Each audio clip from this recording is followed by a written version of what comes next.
Ok, está na hora, vamos lá. Antes de mais nada, eu queria tocar uma música para você. Presta atenção.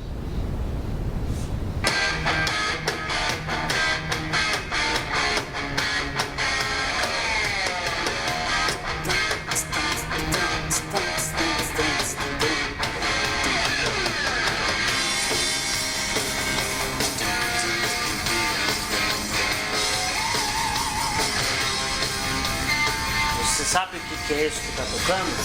Isso que está tocando é Van Halen. E é a música Panamá, que é uma das mais conhecidas. Deixa eu parar aqui para a gente conversar melhor. Eu quis tocar essa música hoje porque, como homenagem ao guitarrista Eddie Van Halen, que faleceu essa semana, que é certamente um dos guitarristas, os maiores guitarristas de todos os tempos, e eles acompanharam desde que eu tenho noção de mim mesmo até hoje. Então eu quis fazer essa homenagem muito merecida para ele, assim, logo no começo do programa, entendeu? Porque tudo que eu menos quero na vida é um programa chato para mim e para você. Que é que você está assistindo? Você está assistindo, olha aqui, ó, um Marson 154, ok? Marson 154, eu vou já explicar o que é o 154. Marson sou eu. O 154 eu vou te explicar, ao longo da nossa conversa. O 154 tem um sobrenome, Marson 154, como ensinar a Bíblia, ok? Então eu estou imaginando que quem está do outro lado da tela aí, assistindo, prestando atenção, é um cara que quer ensinar a Bíblia, ou que já ensina a Bíblia, ou que gosta de ensinar a Bíblia. Outras pessoas, todo mundo é bem-vindo, mas eu faço pensando naquele que quer ensinar a Bíblia. Eu vou ensinar você a ensinar a Bíblia, é isso, ok? Este é o episódio 1, né, de milhares, se tudo se der certo, né? E eu quero já falar logo de cara sobre um patrocínio da Trama Editorial. A gente vai conversar bastante sobre a Trama ao longo das semanas. Esse programa é um programa semanal e a gente vai falar bastante aí sobre a Trama e os livros da Trama, né? Tudo o que a gente faz tem custo, ou de tempo ou de dinheiro, então quem está patrocinando esse negócio aqui é a Trama, tá certo? Deixa eu falar algumas coisas para você logo no início, para aí a gente limpa alguns assuntos e aí a gente pode conversar sobre o tema de hoje, né? Você tem como recurso o Facebook, ok? Que é Marson Guedes. Só tem um Marson Guedes no Facebook, então é fácil de você mandar buscar e achar. Se você colocar só Marson, vai aparecer algumas pessoas que têm o sobrenome Marson, que é o sobrenome italiano. Mas Marson Guedes só tem um, tá certo? Então é fácil de você achar. O que você vai encontrar no meu Facebook? Principalmente textos. Você pode conhecer mais, olhar algumas fotos e tal, né? Mas principalmente os textos. É o único motivo pelo qual eu ainda mantenho o Facebook aberto. Tem também o meu Instagram, @Marson Guedes, é tudo Marson Guedes. Com um nome desse, você não precisa de nenhum diferencial, né? Então você vai dar uma olhada lá no meu Instagram, se você tiver essa curiosidade. O que eu faço no Instagram é bem diferente. Eu ponho fotos selecionadíssimas e às vezes algumas legendas mais poéticas, né? Às vezes acontece. Certo? E caso você queira se comunicar comigo, você pode mandar um e-mail para marsonguedes@gmail.com, ok? marsonguedes@gmail. É fácil, é tudo Marson Guedes, cara, entendeu? Né? Ok? E o que eu quero conversar com vocês hoje é sobre esse assunto, um ser vivo. Eu quero convencer você hoje de que a Bíblia é um ser vivo, ok? Então, passada essa pequena introdução, sobre essas informações, eu quero falar outras coisas para você.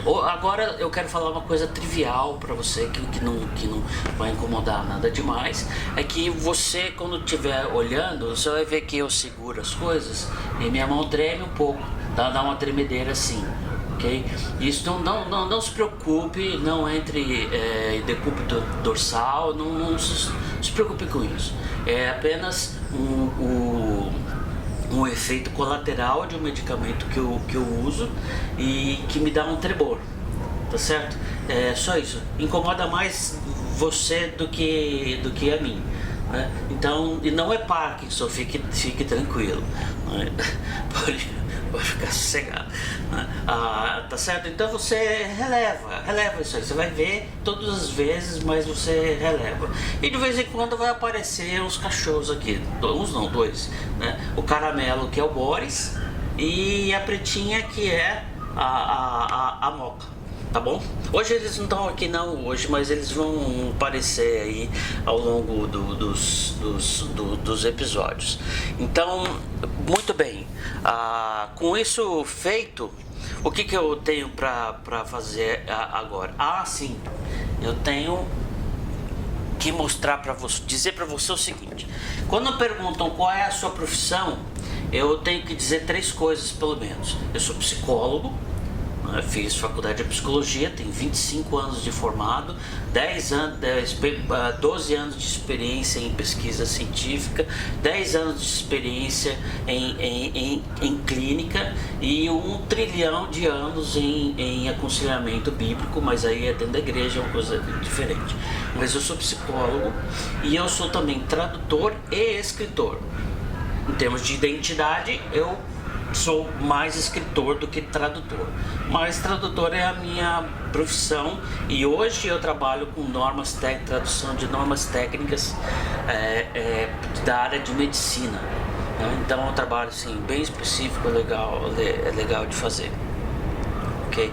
Então essa é a minha formação. Então o que o Márcio é? O Márcio é psicólogo, escritor e tradutor, tá certo?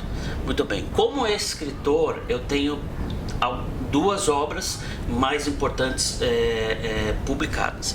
A primeira é esse livro aqui, O Caminho de Jeremias, que saiu pela Mundo Cristão. Esse é um livro de 2004, tá certo? Foi o primeiro livro que eu escrevi. Esse livro foi escrito no auge da minha crise com Deus. Eu tinha uns 25 anos, ou pelo menos eu comecei a pensar sobre esse assunto do sofrimento humano e tal, de se Deus é bom, por que existe o mal, né? Que é uma pergunta que já matou a fé de muita gente. E eu não fui diferente de sofrer os efeitos desse questionamento. Mas esse livro conta como eu saí desse buraco. E não foi com uma oração, não foi com 2 orações, não foi com aconselhamento, não foi numa conversa, não foi com a bênção do pastor e não foi com culto da fogueira no acampamento. Eu sobrevivi e esse livro é testemunha disso, simplesmente porque eu comecei a ler a Bíblia com os meus olhos. Esquece o que as pessoas falam, vai ler você. E eu fui salvo pelo texto, do texto de que em Jeremias tinha um conflito e o conflito de Jeremias com Deus sacramentou o meu conflito e eu fui salvo pelo conflito e não pela resolução, não pela síntese. O outro livro que eu tenho, que é o segundo livro, que é de 2009, é esse aqui, O Caminho de Jó, né? Uma capa maravilhosa, né? E do Júlio. Esse livro, ele foi eu fiz assim, por conta da minha necessidade, eu fui para Jeremias, estudar Jeremias. Depois que eu estudei Jeremias, que é um cara que está lá na frente, entendeu? Ele é o último dos profetas. É quando Judá cai diante da Babilônia. E aí Israel vai para o exílio, que é quando começa o período interbíblico, e só 400 anos depois é que vai ser retomada essa narrativa bíblica, e com Mateus, por exemplo, os evangelhos. Ele é o último, então ele está lá no fim de uma série quase interminável de coisas erradas de Israel. E eu achei que como parceiro de Jeremias, eu tinha que voltar no tempo e falar sobre Jó. Jó fala sobre um mundo muito antigo, ele fala sobre o mundo de Abraão. Ele não fala sobre um mundo agropastoril, nômade principalmente, né? E eu precisei voltar. Então o Jó é esse livro. Aí o que aconteceu? Tendo em mão 2 livros a respeito do sofrimento humano, eu achei que eu tinha que escrever mais um, porque estava faltando um assunto, que era a maldade humana. E foi daí que nasceu o livro chamado O Caminho de Lameque. Então, o Caminho de Jeremias, o Caminho de Jó, o Caminho de Lameque. E foi nessa toada que eu escrevi o terceiro, sobre a maldade humana, que era o que eu achava que precisava escrever para eu poder fechar a minha resposta. Significa que, se você perguntar para mim, Márcio, se Deus é bom, por que existe maldade no mundo? Eu vou falar assim, olha aqui, tá aqui 3 livros, você lê os 3 livros e aí depois a gente conversa, ok? É mais ou menos isso. Então ela é uma resposta para o sofrimento humano. E disso saiu a trilogia. O Lameque não saiu em papel, ele é só digital. Então o que eu fiz? Eu fiz um livro chamado A Trilogia do Caminho, tá certo? Porque é o caminho de Jeremias, de Jó e de Lameque, e transformei isso em um e-book chamado Trilogia do Caminho, uma resposta para o sofrimento humano. É isso aí que eu fiz, tá certo? Né? Deve dar todo umas 450 páginas, mais ou menos, é isso que eu imagino. Onde você pode achar esse livro? Os livros de papel, que é o de Jeremias e de Jó, você tem que ir para a estante virtual ou coisas semelhantes, porque não tem mais para vender na livraria já faz tempo. Se você quiser pegar o e-book, você pode olhar em todas as lojas. Você pode, se você usa Apple, você olha no iBook Store. Se você usa Android, você pode ir no Google Play Livros. E se você usa Kindle, você também vai encontrar o livro lá. E o Kindle serve para as duas plataformas, né? Para iOS e para o Android. Então, é isso que você tem na mão agora. Então, sobre os meus livros de eu como escritor, é isso. Agora vai vir uma enxurrada de livros, né? Eu tenho outras coisas já depois, mas eu vou mostrar isso para você depois em outros episódios, tá certo? Estou muito satisfeito de fazer esse vídeo, essa série, porque o povo que ensina a Bíblia na igreja normalmente é um povo muito largado, no sentido de que a igreja larga os caras e deixa eles se virarem.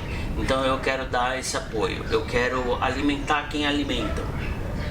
Você alimenta o povo, eu alimento você. A ideia é essa, tá bom? Eu queria falar para você do meu histórico de igreja. Eu frequento hoje uma igreja metodista, mas a minha história de vida é batista. Metade da minha história foi em igreja tradicional, batista tradicional, e a outra metade numa igreja batista contemporânea. Eu já fiz muita coisa dentro da igreja, porque a igreja é um ambiente maravilhoso para você aprender várias habilidades, como liderar, como falar em público. Então eu já fui o cara que soldava os cabos de microfone na igreja, fazia o som da igreja. Eu já dei aula de EBD, eu já fui líder de jovens, eu já cantei em madrigal, cantei no coro principal, eu fiz um monte de coisas, tudo que se pode fazer praticamente tudo que você pode fazer dentro de uma igreja batista, e eu trabalhei muito dentro dos bastidores da igreja, porque eu estava sempre fazendo alguma coisa, não é? Até falo da transversal, eu já toquei no louvor, mas eu descobri que não é essa a minha praia. Ok? Então, assim, eu sou um ratão de igreja. Então, você pode me contar uma história, eu provavelmente vou conhecer uma história parecida com a sua, porque a gente erra normalmente nos mesmos lugares, né? Então, seja bem-vindo. Quem está na sua frente é um cara certinho. Eu sempre fui certinho, né? Nunca usei drogas, nunca cheguei perto de usar drogas, né? Nunca fiquei bêbado, não. Nunca não tive nenhuma vida devassa em nenhum sentido, e agradeço hoje a Deus por ter me livrado dessas coisas todas. Então eu sou um cara certinho, eu sou o cara que lê, o cara que estuda, o cara que prepara, e tudo que eu tive que descobrir sozinho, eu tô botando na mesa para você agora.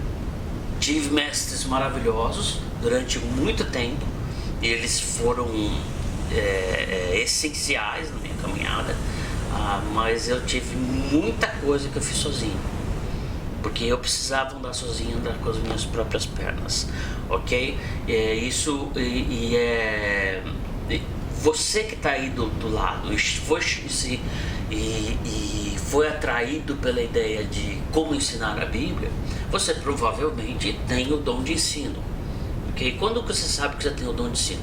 É quando você tem mais vontade de ler do que a maioria das pessoas, você conhece a Bíblia melhor do que as pessoas que estão no seu círculo. Quando você, apesar de ser difícil e de que a Bíblia ensina de que você vai ser julgado com muito mais rigor se você é professor de Bíblia, assim, dá trabalho, e você vai ter um julgamento bem mais rigoroso do que outros, e ainda assim você sente uma falta quando você não ensina a Bíblia. Então você tem o dom de ensino, e aí é com você que eu estou falando, apesar de que todo mundo é bem-vindo para esse barco, ok? Vem comigo, a gente vai ter bastante coisa para conversar, né? Então eu quero ajudar você nesse sentido, mas a gente tem que fazer um acordo, cara. A gente tem que fazer um acordo. O nosso acordo é o seguinte: eu vou vir hoje vai ser diferente porque é o primeiro episódio, mas eu vou vir para cá e vou te dar uma aula para você, pronta para você. Você vai pegar o que eu falar para você e você vai poder anotar isso aí e ensinar isso no dia seguinte, se você quiser, ok? Então eu te dou a ideia, te dou as passagens, te dou as manhas do que você pode fazer, inclusive para deixar a aula mais interessante, e a sua parte é anotar. Então venha, separa aí um caderninho assim só para isso, ok? Né? Porque eu vou querer que você anote essas coisas. Eu não vou dar nenhum material escrito, você não vai fazer, não vou dar nenhum PDF para você baixar, porque você tem que fazer a sua parte.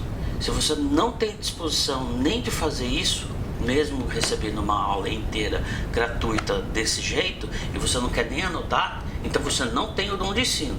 Então, meu amigo, você é bem-vindo para ficar, mas não é a sua praia, ok? Então a sua parte é anotar, prestar bastante atenção, para que você possa, anotando, ser capaz de reproduzir depois de ter se alimentado. Eu alimento você, você alimenta as pessoas, e nesse processo você vai ser muito enriquecido, ok? Então esse é o nosso trato. Não fique esperando que eu vou entregar para você PowerPoint, nem PDF, nem nada. Eu vou falar de uma maneira que seja possível entender, e aí você anota, e na primeira passada, se você anotou tranquilo, você já pode dar um uma aula, ou pelo menos você tem as ideias para fazer isso, tá certo? O que eu quero, então esse é o nosso contrato, não esqueça nunca disso. Quando eu sentar aqui para conversar com você a respeito de aula, está certo de que eu dou para você os recursos, você anota, digere, Deus te abençoe com entendimento e você vai lá dar a sua aula, tá bom? Nada de PDF, nada de PPT, não adianta reclamar, ok? Você tem que vir comigo, mas vai ser legal, vem, não para não, vem, que vai ser muito bacana. Como que a gente, o que exatamente a gente vai fazer nesses dias aqui, nesses episódios? Assim, agora eu vou beber uma água porque minha garganta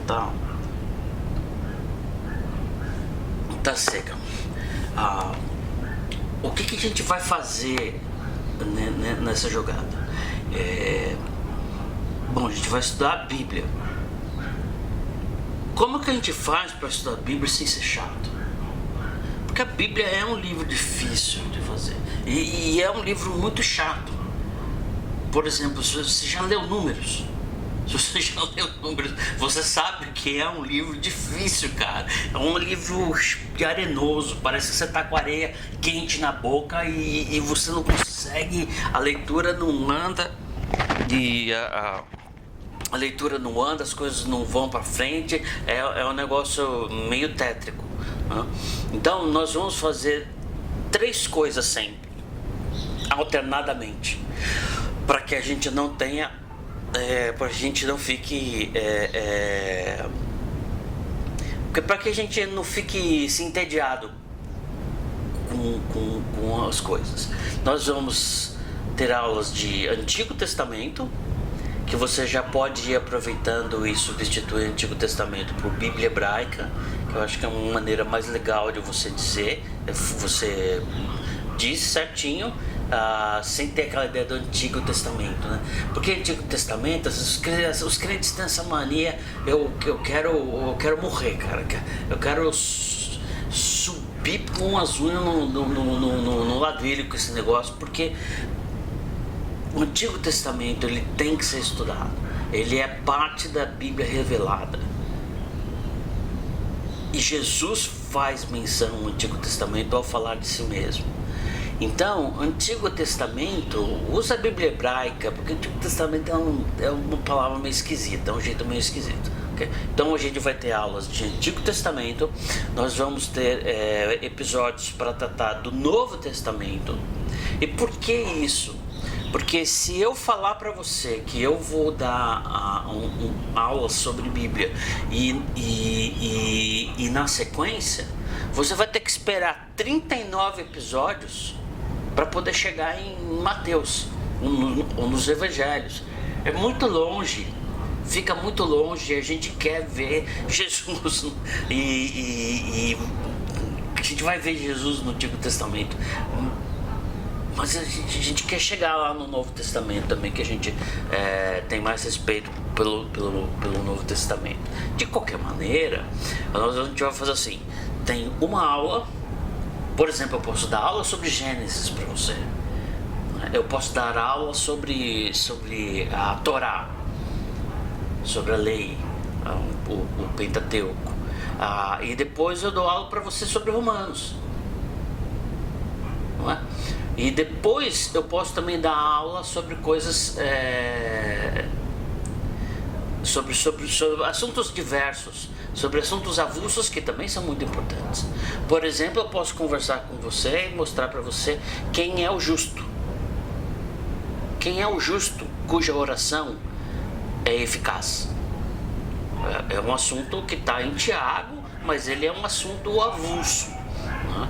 Quando a gente for falar sobre Tiago, a gente vai falar sobre tudo, não só sobre um versículo do capítulo 5, né? Mas pode ser que, então a gente vai fazer assim, vai ser intercalado Bíblia Hebraica, Novo Testamento e assuntos avulsos. Assim a gente consegue conversar sem que fique muito chato, né? Porque às vezes a Bíblia pode ser o livro mais chato do mundo, se você não conseguir arranjar um jeito legal de ler. Eu quero ler para você dois versículos. Dois versículos não, um versículo e 3 versões. Eu quero ler para você Romanos 15:4. E quando eu falo Romanos 15:4, o que é que você fez? O que é que você já sacou? Que Marson 1:5:4 é inspirado em Romanos 15:4. Vou ler para você, tirar o óculos aqui que vai ficar mais fácil para mim. Ora, tudo o que se escreveu no passado é para nosso ensinamento que foi escrito. Ou seja, coisas do passado que são ensinamentos para nós hoje. A fim de que, pela perseverança e pela consolação que nos proporcionam as Escrituras, tenhamos a esperança. Ok? Eu li na Bíblia de Jerusalém. Ok? O Novo Testamento, tanto na versão católica quanto na versão protestante, é igualzinho, na vírgula. Fica tranquilo, não precisa se estressar com isso não, depois a gente conversa sobre esse assunto. Essa aqui é a Bíblia Mensagem, você deve conhecer. Se você é pentecostal, provavelmente seu pastor falou mal dessa Bíblia. Ainda que isso tenha sido registrado nas Escrituras, apareceu a palavra Escrituras aqui, há muito tempo, estejam certos de que foi escrito para nós. Deus quer que o seu chamado firme e permanente, combinado com o conselho caloroso e pessoal das Escrituras, olha que legal, que jeito legal de traduzir o mesmo texto, né? Caloroso. Onde foi isso? Sumiu. Caloroso e pessoal das Escrituras venham a nos caracterizar, mantendo-nos alerta para o que ele vier a fazer. E mais uma versão, que é a final, de hoje, né? 15:4. Porque todas as coisas escritas no passado tinham um propósito de ensinar-nos, para que por meio do encorajamento do Tanakh, eu já falo, pudéssemos nos agarrar pacientemente à nossa esperança. Tanakh, essa é a Bíblia judaica completa, ela não tem nada na capa, então você acredita no que eu estou falando, Bíblia judaica completa. Então,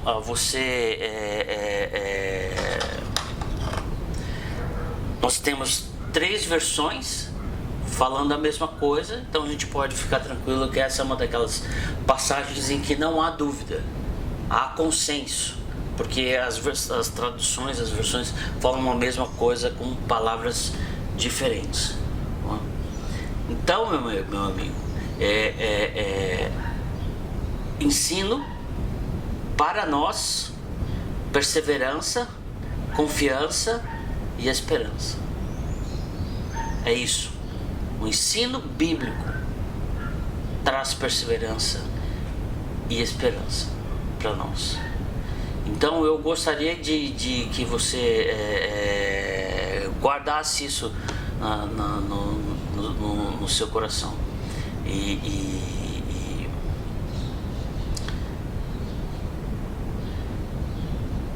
Que a Bíblia tem um papel fundamental no desenvolvimento de todos nós. Então agora só um instantinho.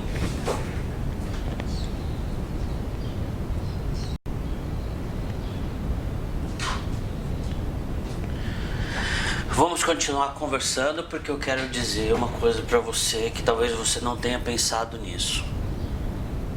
Eu quero dizer para você que a Bíblia é um ser vivo. Vamos pensar em 2 coisas que a gente está acostumado, ou que tem o debate, ou pelo menos era o debate quando importante, era a grande crise na época que eu tinha 14, 15 anos na igreja. O debate do criacionismo versus evolucionismo, que é um assunto chatésimo, né? Mas, enfim, existisse isso. Então, ali a gente era confrontado com 2 leituras possíveis, 2 maneiras de olhar para o texto e fazer inferências dele, ok? Porque a gente tem que ler e tentar entender, ok? Então, o que um cara com uma mente científica, naturalista, faz quando ele pega a Bíblia e tem Gênesis 1 e 2 na frente dele? Ele vai criticar de que que o mundo não foi criado em 7 dias, foi criado em bilhões de anos, que não foi criado, o ser humano não foi criado em um dia, de um dia para o outro, só esperando o barro secar. Eles vão falar que é isso, que isso não tem evidência científica e tal. O que é uma coisa muito sem graça de se fazer, não é? Porque, veja, a Bíblia é uma carta de amor de Deus para nós. É uma Bíblia, é uma carta bem longa, difícil de ler, difícil de entender. A Bíblia não é simples, não caia nessa. É difícil de entender, mas a mensagem deles é amor e redenção. E aí o cara vai com um olhar científico, você não está entendendo qual é o caráter do texto, não é? É assim, poesia não é literatura técnica, você não sabe disso? Às vezes a gente esquece, não é? E uma outra maneira que eu acho muito mais adequada de ler é ler como quem está lendo uma carta de amor, muito longa, bem complexa, que exige muito de você, mas que é a menina dos olhos da gente que tem o dom de ensino. Para pensar se isso não aconteceu já com você várias vezes, ou com outras pessoas do seu convívio dentro da igreja. Você tem que dar uma aula, por exemplo, você tem que dar uma aula num dia lá na IBD, ou como é que for que chama lá o programa de ensino de Bíblia da sua igreja, da sua comunidade. E aí você